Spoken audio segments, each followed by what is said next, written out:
Grabe, gustong-gusto pa rin ng karamihan itong motor na to. Compact kasi, tapos madali lang i-maneuver, matipid sa gas. Yan o, gustong-gusto ng karamihan. What's up mga idol, Chris Ride Motovlog nga po pala. For today's, nandito ngayon tayo sa DES, The Wixam Incorporated, Lagao Branch, General Santos City.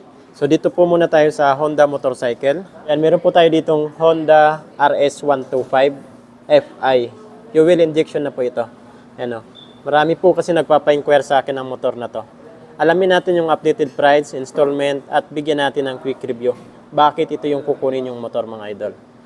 Grabe, gustong-gusto pa rin ng karamihan itong motor na to. Compact kasi, tapos madali lang i-maneuver, matipid sa gas. Yan o, gustong-gusto ng karamihan itong motor na to. Grabe, sobrang sulit pa rin ng motor na to. Yan o. Wow. Ganda kasi ng ano niya, combination ng kulay. Glossy black. Ayan, tapos dito naman gray. Dito naman po is naka-glossy red. Then yung ano niya, decals, ganda. Ayan yung combination niya. Wala na dito yung road sport. Ang nakalagay dito RS125 na lang. So ito po yung ano niya, handling. Madali lang i-maneuver. Semi-automatic motorcycle. So dito lang po kayo mag-shift ng gear. Ayan. Ito po ay naka 4 speed. Ayan. Lahat po ito down. Then dito naman po tayo yung magbabalik. Yan. So wala po sa ditong clutch. Semi-automatic po ito. So dito po makikita natin yung high beam, low beam na switch. Turn signal light, horn. Sa right side naman, nandito po yung electric start niya. So maganda po dito kasi may kickstart assist pa rin po ito. Yan. So wala na sang ano dito, rubber. Ano na lang siya, metal. Yan. Then ito naman po yung brake pedal niya. Dapat maganda na rin yung design sana. Pagdating naman po sa instrument panel gauge niya, ayan o. Maganda po dito kasi kumpleto pa rin. Ayan o. Dito pa rin po yung gear indicator, 1, 2, 3, 4. Fuel gauge, napaka-importante. Then, speedometer, odometer. Analog po siya pero napaka-sporty ng design niya. Ayan o. Wow. Dito naman yung mga indicator natin ng high beam, low beam, turn signal light indicator, engine check indicator, neutral. Ignition naman po nito, nakadisusi pa rin po ito. Maliit pa rin at maiksi yung susi niya. Ganun pa rin sa dati. Dito naman po yung logo ng Honda. Gustong gusto ko yung mga bagong design ngayon kasi mas aggressive na yung ano niya. Itong mga cover niya. Itong mga plastic niya dito. Ayan o. Tingnan naman po sa upuan niya. Malapad. Makapal, malambot. Yan yung gusto ko dito. Malambot. Then, buksan naman natin yung ano niya, under seat compartment. So, ito po yung susi niya. Yan, susiyan natin. Yun. Yan. Ito yung plastic niya dito. Under seat compartment. Yan, medyo malalim na siya. Malalim po siya. Dito naman po yung ano niya, yung battery. Yan, din mga fuse. Fuel tank. Yan, ito yung grab bar niya na maliit. Naka-glossy black, ganda. Takpan naman natin. Balik muna natin ng maayos. Yun. Yan, tail light tsaka brake light naman po tayo. Yan, matulis po yung design niya. Pag naka-side, yan po, matulis po siya. Yan, brake light. Ito po, tapos tail light.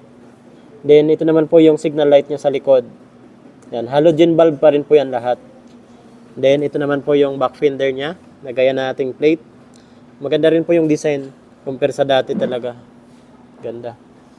Suspension naman po nito sa likuran. Yan, ano pa rin po ito. Dual suspension. Yan, solid to mga idol. Napaka-solid nito.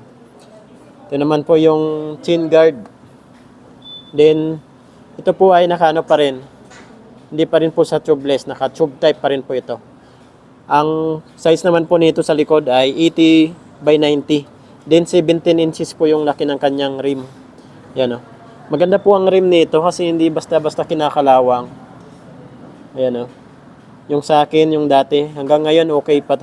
Maganda po talaga yung stainless steel. Ito naman po yung tambutso niya. Yan, mayroon pa yung heat guard dito na stainless steel. Hindi pa kasi nalagay. Ayan po. So sa braking system po nito sa likuran, naka-drum brake po ito.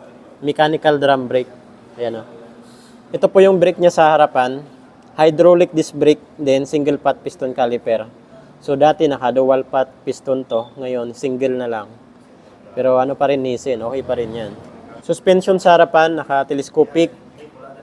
Okay rin naman to kasi sakto lang yung laki niya para sa 125cc na motor. Sa front fender, maporma yung front fender niya. Meron pang ganito. Tapos naka-glossy black. Ganda. Size naman po ng gulong niya dito sa harapan ay, yan, tingnan natin. Hanapin natin. Dito lang yan. Ayan o. 70 by 90, 17 inches yung laki ng rim niya. Stainless steel. Ayan o. Stainless steel. Maganda po yan.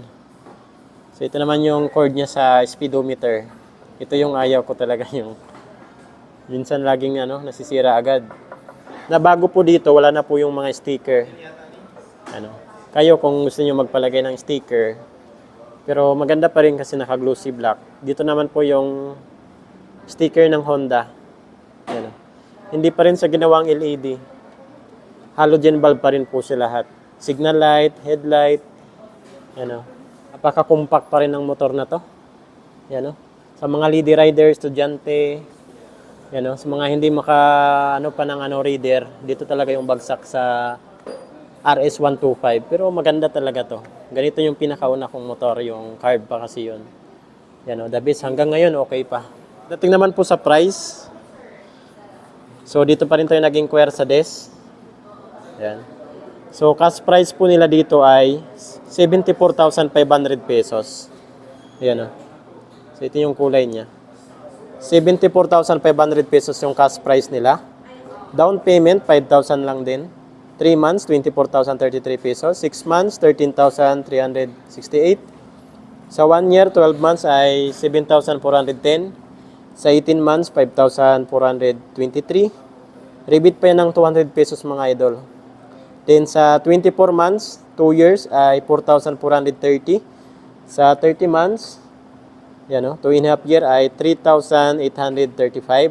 Sa 3 years naman, 36 months ay 3,437. Rebate 200. So ito mga 3 na lang yan. 3,237. So sa mga freebies po nito mga idol, free helmet, jersey, TPL insurance, 3 years LTO registration. Ayan o. So yung down payment nyo na 5,000, malinis na po yan. Kasi free naman po yung registration dito sa kanila. So yun, bakit RS125FI yung kukunin yung motor? Siyempre maganda kasi compact, madaling i-maneuver, semi-automatic motorcycle, matipid sa gas. Madali lang i-maintain itong motor na to kahit fuel injection po ito. Ayan o. Basta Honda, marami niyang parts and accessories. Ayan o. Itong motor na to. Kaya huwag kayong mag-alala sa aftermarket na ito. Basta si Honda RS125. Available yan lagi sa market sa tabi-tabi. Ayan o. So yun, kung may mga ipapa-inquire pa po kayo sa akin na motor, comment nyo na lang po sa comment section ng ating video. Dito mga idol, meron po tayo ditong Honda, Suzuki, Yamaha at Kawasaki. Ayan. Chris Ride Motovlog, ride safe po tayo palagi. God bless you all. Thank you.